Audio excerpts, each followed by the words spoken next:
Middle east में तनाव अब अपने चरम पर पहुंच चुका है। इजराइल ने ईरान पर जो हमले किए उसके चंद घंटों बाद ही ईरान ने इजराइल पर सबसे बड़ा पलटवार कर दिया है और एक के बाद एक 100 से ज्यादा हथियारबंद ड्रोन इजराइल पर दाग दिए। कहा जा रहा है कि ईरान अब यहीं नहीं रुकेगा। ड्रोन के बाद तैयारी मिसाइलों की है। अमेरिकी और इजरायली मीडिया के मुताबिक यह हमला तेहरान की तरफ से ऑपरेशन राइजिंग लॉयन के जवाब में किया गया है, जिसमें इजराइल ने ईरान की परमाणु ठिकानों और परमाणु वैज्ञानिकों पर हमला किया था।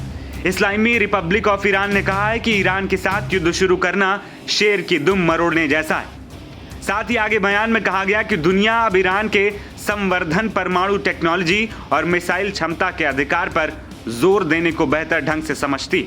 ईरान के विदेश मंत्री अब्बास अराक्ची ने कहा कि इजरायली हमले अमेरिका की मंजूरी या कोऑर्डिनेशन के बिना नहीं हो सकते थे। अराक्ची ने कहा कि हम शासन के मुख्य समर्थक के रूप में संयुक्त राज्य अमेरिका को इस लापरवाह साहसिक कार्य के खतरनाक परिणामों के लिए जवाबदेह ठहराएंगे। ईरान के ड्रोन अटैक के तमाम वीडियो सोशल मीडिया प्लेटफॉर्म पर वायरल हैं, जिसमें दावा किया गया कि ये वही ड्रोन हैं जो ईरान ने इजराइल पर छोड़े हैं। हालांकि वीडियो की आधिकारिक पुष्टि नहीं हो पाई। दूसरी ओर इजराइल डिफेंस फोर्स ने दावा किया है कि ईरान ने परमाणु स्थल पर हमले के जवाब में इजराइल पर 100 से ज्यादा ड्रोन दागे। फिलहाल आईडीएफ ने यह स्पष्ट नहीं किया है कि वो इजराइल कब पहुंचेंगे, लेकिन आईडीएफ ने कहा है कि ऐसे ड्रोनों को इजराइल पहुंचने में कई घंटे लगते हैं। आईडीएफ प्रवक्ता एफी डेफरिन ने शुक्रवार सुबह एक प्रेस कॉन्फ्रेंस में बताया कि ईरान ने हाल ही के घंटों में इजराइल पर 100 से ज्यादा ड्रोन लॉन्च किए। उन्होंने यह भी बताया कि 200 से ज्यादा आईडीएफ विमानों ने 330 से ज्यादा गोला बारूद के साथ ईरान में 100 से ज्यादा ठिकानों पर हमला किया। हालांकि अभी ये स्पष्ट नहीं है कि ये ड्रोन इजराइल कब पहुंचेंगे, लेकिन अप्रैल 2025 में ऐसे ड्रोन को इजराइल पहुंचने में कई घंटे लगे थे।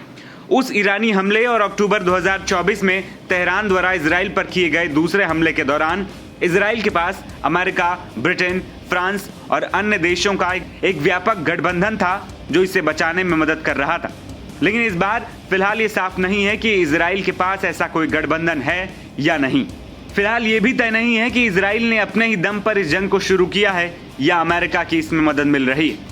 वहीं कहा जा रहा है कि ईरान की तरफ से बैलिस्टिक मिसाइल हमले से पहले इजरायली एयर डिफेंस को एंगेज करने के लिए ईरान ने ड्रोन छोड़े हैं, जिसमें इजरायली एयर डिफेंस के पास ईरानी बैलिस्टिक मिसाइलों को रोकने का वक्त ना रहे और इजराइल में ज्यादा से ज्यादा नुकसान हो।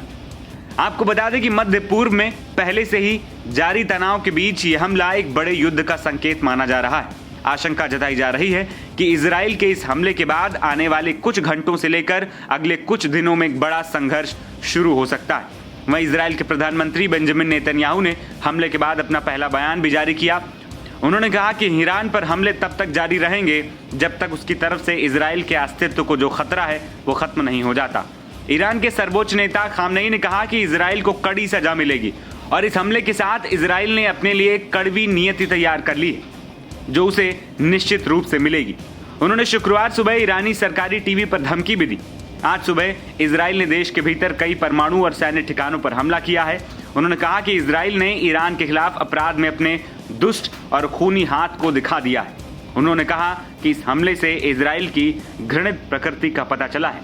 फिलहाल सबकी निगाहें अब मध्य पूर्व पर टिकी हुई हैं। एनबीटी ऑनलाइन की रिपोर्ट।